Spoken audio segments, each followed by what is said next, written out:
Lorsque vous travaillez pour un chèque de paye, ou lorsque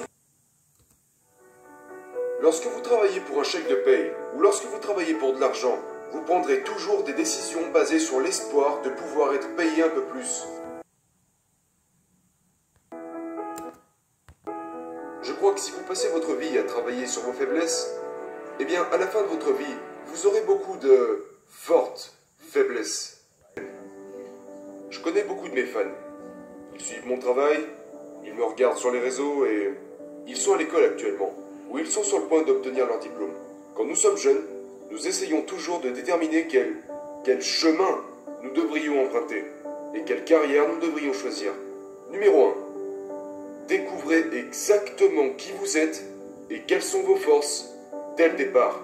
Voyez-vous, la plupart des gens vous disent de travailler sur vos faiblesses. Je ne crois pas en ça. Je crois que si vous passez votre vie à travailler sur vos faiblesses, eh bien, à la fin de votre vie, vous aurez beaucoup de fortes faiblesses. N'est-ce pas? Et ce que nous voulons faire, c'est découvrir qui nous sommes et dans quoi est-ce que nous sommes bons, dans quoi est-ce que nous sommes naturellement bons. Et il y a de fortes chances que ce soit des choses que vous aimez faire, qui vous passionnent.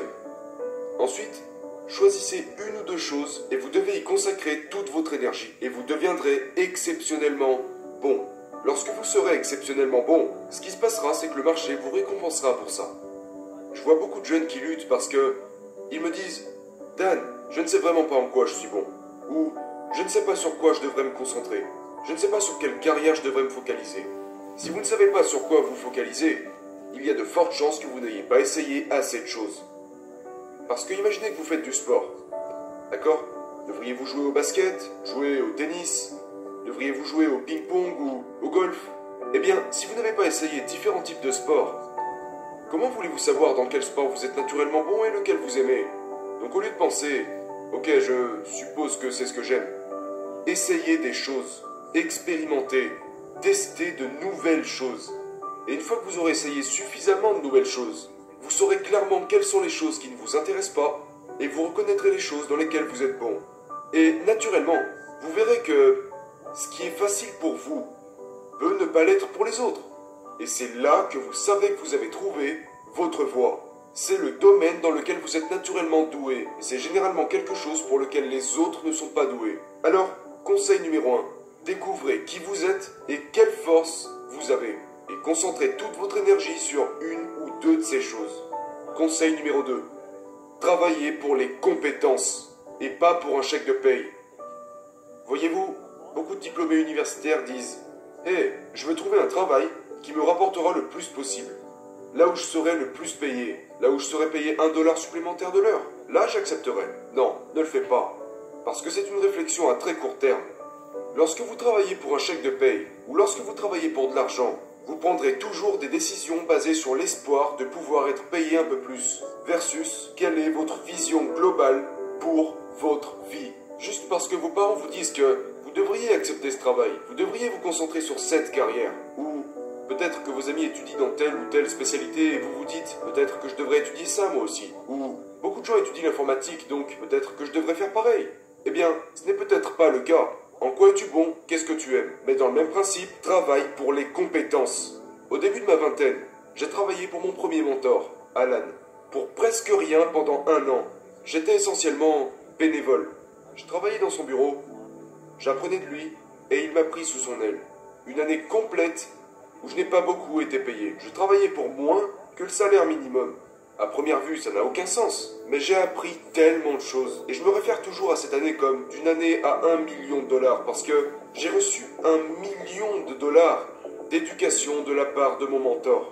Donc je ne travaillais pas pour l'argent, ou pour un chèque de paye. Et si ça avait été le cas, j'aurais dit non. Parce que je travaillais pour le savoir.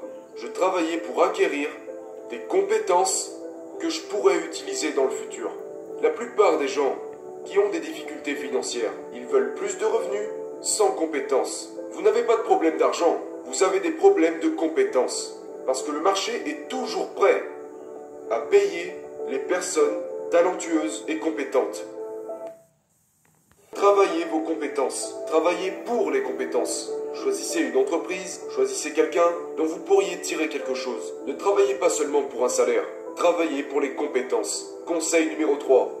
Pensez à long terme, pas à court terme. Une des plus grosses erreurs que les jeunes font très régulièrement, que je vois parfois sur les réseaux, même parfois certains d'entre eux avec lesquels j'ai fait affaire, ils ont une mentalité à très court terme. Ils essaient de gagner rapidement de l'argent, ils essaient de devenir riches rapidement. Ils prennent beaucoup de décisions, et je peux le voir, c'est très naïf. Et la raison à cela est qu'ils ne pensent pas à long terme. Ils pensent à la fin du mois, ils pensent à ce trimestre, peut-être que certains d'entre eux pensent à cette année, mais ils ne pensent pas à très long terme. Quand je regarde ce que j'ai fait, les gens disent « Oh, tu as tellement réussi super tôt !» Je leur réponds « Ouais, sauf que ça s'est pas fait du jour au lendemain, ok ? J'ai travaillé de très nombreuses années pour en arriver là où je suis aujourd'hui. J'ai payé le prix fort, très tôt. Quand j'étais jeune, quand j'allais à l'école, les 5 premières années de ma vie, quand tous mes amis allaient boire de l'alcool, faire la fête, courir après les filles et juste passer du bon temps, durant les 5 premières années de ma carrière, je n'ai pas pris un seul jour de congé. J'ai travaillé 12 à 14 heures par jour, chaque jour. Dans la chambre de mon appartement avec ma mère. Je suis resté avec ma mère et je travaillais dans ma chambre. Étudier, travailler, apprendre, c'est tout ce que je faisais. J'ai payé le prix très tôt, pendant que tous mes amis profitaient de la vie. Donc vous devez comprendre qu'il y a un prix à payer et que vous devez penser à long terme. Alors ne soyez pas frustrés quand vous regardez ces personnes sur les réseaux sociaux en pensant « Oh, cette personne a ce genre de style de vie, et il a réussi, elle a réussi, et ci et ça. » Et puis vous vous dites « Je veux y arriver dans 6 mois, je veux y arriver dans 1 an. » Tu n'y arriveras pas dans 6 mois, tu n'y arriveras pas dans 1 an. Vous devez ajuster vos attentes. Maintenant, ça ne veut pas dire que vous n'avez pas ce sentiment d'urgence. Mais ce que je veux dire, c'est que le moyen infaillible de finir frustré, c'est d'avoir cette attente irréaliste en termes de temps. Alors que vous partez de zéro, vous avez 20 ans, 21 ans, vous avez le temps. La jeunesse est votre plus gros avantage. C'est le plus gros avantage que vous avez. Vous avez l'énergie, vous avez la santé. Prenez votre temps. Jack Ma, d'Alibaba, a un business plan de 102 ans. 102 ans. C'est pour ça qu'il est Jack Ma. Il pense à très long terme. Il ne pense pas à faire les choses en étant très réactif, faire les choses rapidement. Non. Quel est mon plan? C'est là que je veux arriver. Ok, que dois-je faire aujourd'hui? Quelles compétences dois-je acquérir? Qui dois-je être aujourd'hui? Quelle habitude dois-je abandonner aujourd'hui pour me préparer au succès à venir? Si tu ne regardes que le résultat, tu seras toujours frustré. Parce que tu regardes où tu en es, et bien sûr, tu n'es jamais assez bon. Ne vous concentrez pas sur le résultat, d'accord? Un arbre ne devient pas énorme du jour au lendemain. C'est des années et des années d'entretien. Et durant les premières années, c'est comme... il est faible. Mais quand il devient fort, c'est une autre histoire. Alors, déterminez l'endroit où vous voulez aller. Et si c'est là que vous voulez être, et que c'est votre objectif, établissez une vision à long terme, puis décomposez-la. Identifiez qui vous devez être aujourd'hui pour atteindre la cible. Quelles nouvelles compétences devez-vous acquérir?